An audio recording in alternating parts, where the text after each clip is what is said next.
Voilà, je vous invite tout de suite à lire la parole de Dieu ensemble. Nous lirons dans l'évangile de Luc, au chapitre 10, les versets 25 à 37. Luc 10, 25 à 37. Un docteur de la loi se leva et dit à Jésus pour l'éprouver, « Maître, que dois-je faire pour hériter la vie éternelle ?» Jésus lui dit, « Qu'est-il écrit dans la loi? Qui lis-tu » Il répondit, « Tu aimeras le Seigneur ton Dieu de tout ton cœur, de toute ton âme, de toute ta force et de toute ta pensée, et ton prochain comme toi-même. » « Tu as bien répondu, lui dit Jésus. Fais cela et tu vivras. » Mais lui, voulant se justifier, dit à Jésus, « Et qui est mon prochain ?» Jésus reprit la parole et dit, « Un homme descendait de Jérusalem à Jéricho. Il tomba au milieu des brigands qui le dépouillèrent, le chargèrent de coups et s'en allèrent, le laissant à demi-mort. Un sacrificateur qui, fortuitement, descendait par le même chemin, ayant vu cet homme, passa outre. Un lévite qui arriva aussi dans ce lieu, l'ayant vu, passa outre. Mais un Samaritain qui voyageait, étant venu là, fut ému de compassion lorsqu'il le vit. Il s'approcha et banda ses plaies en y versant de l'huile et du vin. Puis il le mit sur sa propre monture, le conduisit à une hôtellerie et prit soin de lui. Le lendemain, il tira 2 deniers, les donna à l'hôte et dit, « Aie soin de lui, et ce que tu dépenseras de plus, je te le rendrai à mon retour. » Lequel de ces 3 te semble avoir été le prochain de celui qui était tombé au milieu des brigands? C'est celui qui a exercé la miséricorde envers lui, répondit le docteur de la loi. Et Jésus lui dit, va, et toi, fais de même. Notre Père, merci pour ta parole qui nous édifie, qui nous apprend ce que tu attends de nous. Amen. Voilà un homme qui arrive à avoir 0 sur 2 pour 2 questions. Les mauvaises questions, en général, n'ont pas de réponse et débouchent sur une autre question. Sa première question, « Maître, que dois-je faire pour hériter la vie éternelle ?» Il est docteur de la loi, il attend un énoncé de règles qui lui apporteront le salut, cette vie éternelle dont il a envie, cet héritage. Notre docteur de la loi a une logique comptable. Il était éduqué dans sa foi comme cela. C'est donnant, donnant. Je donne à Dieu qui m'est redevable. Il a appris ce qu'il faut faire, ce qu'il ne faut pas faire. Il a appris à juger les personnes sur ce qu'ils font. Mais, dit Jésus, la relation avec Dieu n'est pas une logique comptable. Et il retourne la question au docteur de la loi. Puisque tu es docteur de la loi, dis-moi, toi, ce que tu sais. Et le docteur de la loi cite un texte du Deutéronome. Tu aimeras le Seigneur ton Dieu de tout ton cœur, de toute ton âme, de toute ta force et de toute ta pensée. C'est un texte que les Juifs pieux aimaient beaucoup et qu'ils écrivaient sur un parchemin qu'ils mettaient sur leur corps quand ils priaient. Aimer Dieu de toute sa force. Et ce docteur de la loi, qui est loin d'être idiot, rapproche ce texte de l'amour du prochain, dont parle le livre du Lévitique. Tout est dit, lui dit Jésus. Va et construis ta foi sur cet amour. Il n'y a rien à ajouter. Alors notre docteur de la loi va faire une deuxième mauvaise question. Mais qui est mon prochain ? Et Jésus va lui retourner la question dans un autre sens. Toi, tu es le prochain de qui ? L'amour ne se manifeste pas que dans un sentiment.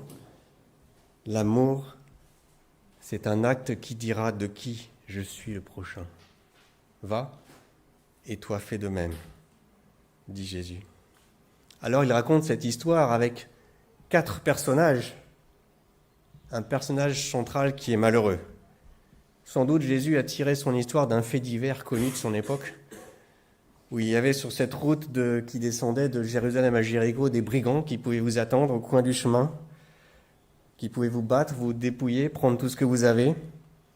Et voilà notre homme qui est laissé blessé, peut-être à demi nu, peut-être à demi-mort, dit le texte. Voilà un homme qui ne peut plus rien faire de lui-même. Il a besoin d'aide. Bref, il est devenu un fardeau pour la société. Il faut absolument s'occuper de lui. Passe un sacrificateur et un lévite. Voilà que nos deux hommes participent à la lâcheté du monde civilisé. Un monde qui ne voit pas la détresse, qui n'entend pas les appels au secours. Un monde qui croit que tout va bien pour lui parce qu'il le mérite bien. Un monde qui ne veut pas être dérangé dans son ordre. Un monde qui se replie sur lui-même dans son opulence. Qui mon prochain? Si je pouvais choisir, ça serait mieux, n'est-ce pas? Je pourrais me trouver des prochains acceptables. Non pas lui, pas lui. Ainsi ma charité ne troublerait pas le cours de ma vie. Les sacrificateurs et le lévite font en sorte de ne pas passer trop près de l'homme qui est là, blessé à demi-mort. Cet homme-là, je n'ai pas très envie qu'il soit mon prochain. D'abord, je suis très occupé. Je suis quelqu'un d'important dans la société. Ça va perturber mon programme de la journée, ça va me retarder. J'ai plus important à faire que de faire l'infirmière. En plus, c'est dangereux. Il y a peut-être encore des brigands cachés, pas loin de l'homme là où on l'a trouvé, donc je vais me mettre en danger. Puis après tout, je ne suis pas responsable de toute la misère humaine. Je ne peux pas m'occuper de tout le monde. Et puis cet homme-là, est-ce qu'il n'est pas un peu responsable de son mal aussi? Franchement, cette route dangereuse, aller tout seul de Jérusalem à Jéricho, sur cette route dangereuse, on en parlait hier dans la Nouvelle République encore, faites attention, il y a des brigands sur la route de Jérusalem à Jéricho. Peut-être même il a provoqué un peu les brigands. On ne sait pas ce qu'il a fait. Peut-être qu'il en rajoute un petit peu aussi. Voilà. Alors, il y en a qui aiment bien être assistés. Le sacrificateur, le lévite, passe. Leur fonction est noble dans la nation d'Israël. Ils contribuent au culte de l'Éternel. Ils sont visibles devant sur la scène. Ils jouent un rôle dans l'expression de la foi du peuple de Dieu. Ce sont les gardiens de la parole de Dieu. Peut-être même étaient-ils vêtus d'habits qui faisaient qu'on reconnaissait qu'ils étaient sacrificateurs et lévites. Ils auraient dû prendre un autre habit, dit l'apôtre Paul. Par-dessus toutes ces choses, revêtez-vous de l'amour, qui est le lien de la perfection, dit Paul dans 2 Corinthiens. Dans sa parabole, Jésus ne critique pas les institutions religieuses, mais il rappelle que sans l'amour, rien n'a de sens. L'indifférence aux autres rend notre culte vain, sans l'amour pour Dieu et pour les hommes. Quand le culte n'est que l'expression de notre autosatisfaction, alors ce n'est pas un culte qui plaît à Dieu. Paul dirait que le culte à Dieu sans miséricorde est une cymbale qui résonne. Alors le quatrième personnage, c'est notre Samaritain. C'est un homme un peu méprisable pour un juif de Judée. D'abord, sa descendance, son ascendance n'est pas très sûre. Ce ne sont pas des purs juifs. Il y a eu des mélanges avec d'autres populations. Leur religion n'est pas la bonne. Ils ont leur propre religion, leur propre conception. Ils ne reconnaissent pas la tradition orale des juifs de Judée. Ils ne reconnaissent pas certains textes de l'Ancien Testament. Mais notre Samaritain ne range pas l'homme dans une catégorie, l'homme blessé. Il ne fait pas un raisonnement à n'en plus finir. Il vient au secours d'une manière très pratique de cet homme. Quand l'Église se referme sur elle-même par peur de se diluer, elle oublie qu'une de ses vocations, c'est aller. Être en chemin, c'est aller à la rencontre de mon prochain. Mon prochain, c'est celui qui est sur ma vie de croyant, sur le chemin de ma vie de croyant. parce que ma vie de croyant est un voyage. Je suis en route et je ne fais pas de détour pour éviter les problèmes. Jésus ne nous demande pas d'étancher la misère du monde, nous n'aurions pas la force de le faire.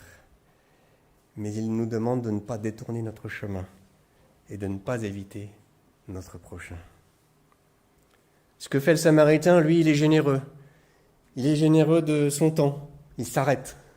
Il prend le temps qu'il faut. Il va amener l'homme jusqu'à un lieu sûr où il pourra guérir. Il est généreux de compassion. Il sait regarder l'homme dans son besoin. Il est généreux de ses possessions. Il met l'homme sur son cheval. Il est généreux de son argent. Il paie les dépenses. Généreux de sa personne, il va au bout et s'occupe jusqu'au bout de cet homme pour qu'il aille mieux. Aller au bout, ce n'est pas que donner son argent. C'est aussi s'intéresser. Je peux donner mon argent pour être en règle avec Dieu. J'ai donné pour mon prochain. Tout va bien. Mais on peut aussi s'intéresser, participer, aller au bout des actions. Il y en a des hommes et des femmes diminués dans notre temps, blessés, dépouillés, à demi-mort, des personnes handicapées, des personnes qui dorment dans la rue, ceux qui n'ont pas de papier, qui ne peuvent pas travailler, ceux qui ont fui leur pays à cause de la guerre, ceux qui sont dans un pays qui manque d'eau, qui manque de nourriture, ceux qui sont persécutés pour leur foi ou pour leurs opinions. Un philosophe a dit que l'indifférence aux autres, c'est le début de la barbarie. La barbarie est-elle à nos portes? Telle est la question de notre civilisation moderne. C'est de tout temps une question qui agite la classe politique. Je suis le prochain de qui? Malgré tout, je ne peux pas prendre en charge toute la misère du monde. On raconte qu'un écrivain était venu se ressourcer au bord de la mer. Il s'est installé dans la maison et par la fenêtre, il voyait la plage. Et sur la plage, il y avait des milliers d'étoiles de mer qui étaient en train de s'échouer. Et sur la plage, il y avait aussi un petit garçon qui prenait les étoiles de mer et qui les rejetait dans la mer. Alors il sort de sa maison, il va voir le petit garçon un peu ironique, mais ce que tu fais, ça ne sert à rien. Elles sont des milliers et des milliers. Alors le petit garçon prend l'étoile de mer, il la jette dans la mer, il dit oui, mais pour celle-là, ça change tout. Le prochain qui est devant moi, si je l'aide pour celui-là, ça change tout. Il faut être habité de cet amour qui exprime notre compassion. Je suis le prochain de qui n'est pas une affaire de raisonnement, mais de compassion. Et l'émotion a sa place dans la vie des croyants. Dans ma vie professionnelle, j'ai eu un jour une grosse difficulté avec une personne prestataire de service qui travaillait pour moi depuis 12 ans. 12 ans de bons et loyaux services. Mais il avait une maladie mentale. Et un jour, au bout de 12 ans, voilà qu'il fait une crise. En pleine journée de travail, la perturbation est maximum. Les équipes autour de lui, un peu traumatisées par cette expérience. Nous passons l'épreuve. Les gens s'en remettent. L'équipe reste solidaire de cette personne et de ses difficultés. Et le lendemain, c'est le jour de ma déception. Je reçois des gens qui me disent « Mais tu savais qu'il est malade mental. Pourquoi l'as-tu recruté? Pourquoi l'as-tu gardé ?» Outre le fait que c'est une méconnaissance totale du code du travail, mais ça, je peux leur pardonner, c'est une entorse au code moral que je trouve extrême. Comment ce malade vient-il perturber leur quotidien? De quel droit? Parmi les détresses qui atteignent notre prochain, le handicap est une expérience de tous les jours. Dans notre entourage, nous avons tous des personnes handicapées, physiques, mentales, psychiques. Et notre société a tendance à vouloir les cacher, les mettre derrière. Dans le texte que nous avons lu, Jésus ne dit pas qu'il va abolir la loi, mais il dit que l'homme déforme les commandements de Dieu. Aimer Dieu et son prochain, c'est une manière de vivre, c'est une manière d'être, c'est une manière de regarder les autres autour de nous. Là où le docteur de la loi s'intéresse à lui-même, qu'est-ce que je dois faire pour moi hériter de la vie éternelle? Jésus l'invite à un regard d'amour sur son prochain. Pas celui que j'ai choisi, celui que Dieu a mis sur mon chemin. Lorsque mon prochain est différent de moi, notamment parce qu'il est handicapé, nous sommes appelés à un autre regard sur le handicap des personnes qui nous entourent. La première fois, quand j'ai demandé à mes collaborateurs de travailler avec des personnes qui ont un handicap mental ou psychique, leur première réaction a été souvent un malaise. Le malaise devant l'inconnu. Accueillir la différence fait peur, très peur. Et petit à petit, ils ont appris à vivre cette différence, à communiquer par exemple avec des personnes qui souffrent du trouble du spectre de l'autisme, à travailler avec eux.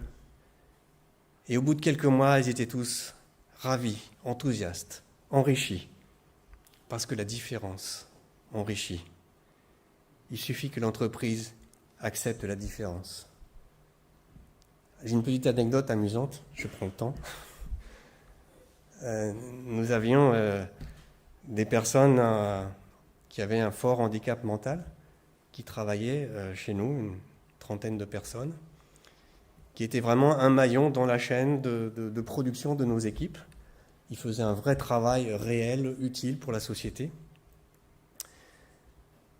Et dans mes équipes, vous savez comment c'est le monde du travail, la machine à café, à Noël, on fait des plaisanteries idiotes sur le Père Noël. Et ils ont découvert que l'une de ces personnes handicapées croyait encore au Père Noël. Et donc ils se sont passés le mot, fini les plaisanteries idiotes sur le Père Noël à la machine à café, parce que ces personnes-là pouvaient être là et pouvaient être choquées de ce qu'ils entendaient. La différence enrichit. Elle nous apprend à vivre autrement, à vivre ensemble avec nos différences. Jésus est toujours intéressé par l'homme dans son ensemble. L'homme a besoin de salut, mais l'homme a besoin de guérison aussi. Et quand j'en discutais avec mes représentants syndicaux, nous étions d'accord sur le fait que nous avions tous un handicap que nous cachons quelque part. Jésus avait une attention spéciale pour les personnes qui avaient un handicap et qui étaient à l'écart à cause de cela. Quand il vient devant cette piscine où il y a plein de gens malades qui sont autour et qui attendent, qui pensent que quand l'eau va s'agiter, il faut descendre dans l'eau pour être guéri. Quand Jésus vient là, il va voir un homme qui est malade depuis 38 ans et qui était seul, qui n'avait personne pour l'aider. Il est venu voir celui qui n'avait personne pour l'aider. Quand avec ses disciples, il chemine et il rencontre un aveugle-né, et pendant que ses disciples se demandent, mais cet aveugle-né, est-ce que c'est sa faute à lui s'il est aveugle, ou est-ce que c'est ses parents qui ont fait quelque chose? Jésus va voir l'aveugle-né et le guérit. Quand il entre dans la synagogue, dans ce très beau texte de l'évangile de Marc, et qu'il y a cet homme qui a le bras malade, et les Juifs regardent Jésus avec courroux, est-ce que Jésus va oser guérir quelqu'un le jour du sabbat?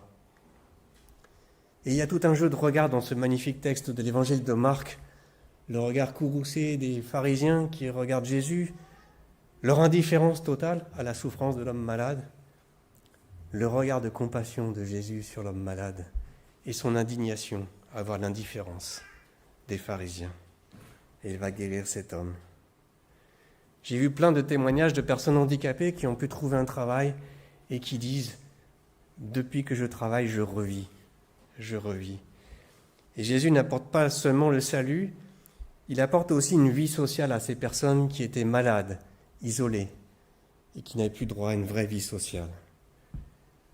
Il a fait en sorte qu'ils ne soient plus à part dans la société.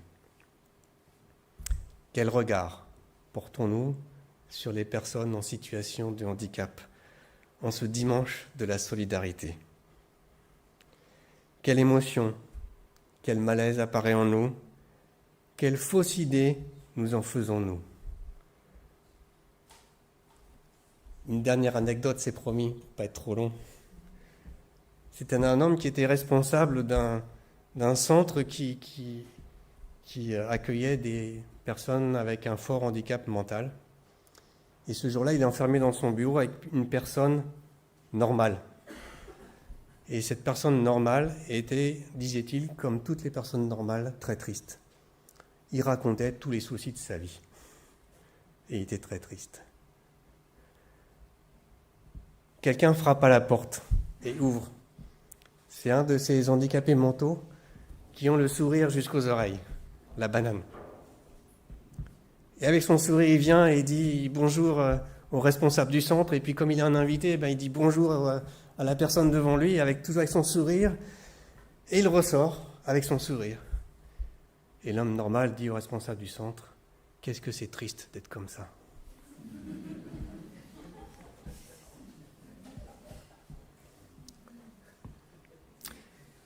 Jésus n'avait pas un regard de pitié pour les personnes. La pitié est dégradante, dévalorisante. Jésus avait un regard de compassion. Celui qui veut venir à l'aide de l'autre avec ses propres moyens. Parfois, nous nous sentons démunis pour venir en aide. Jésus nous demande de revêtir juste un cœur de compassion pour venir au devant des autres.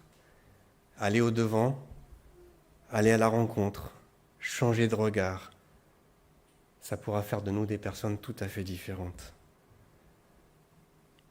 Ça pourra aussi peut-être changer le regard que nous avons sur nous-mêmes. Qui est mon prochain ?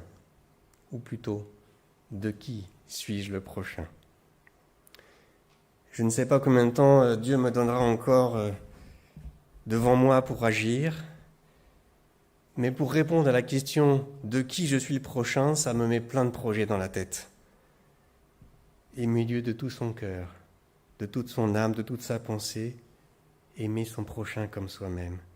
C'est un beau programme pour notre Église, n'est-ce pas ? Va, dit Jésus, et toi, fais de même. Je vous invite à prier.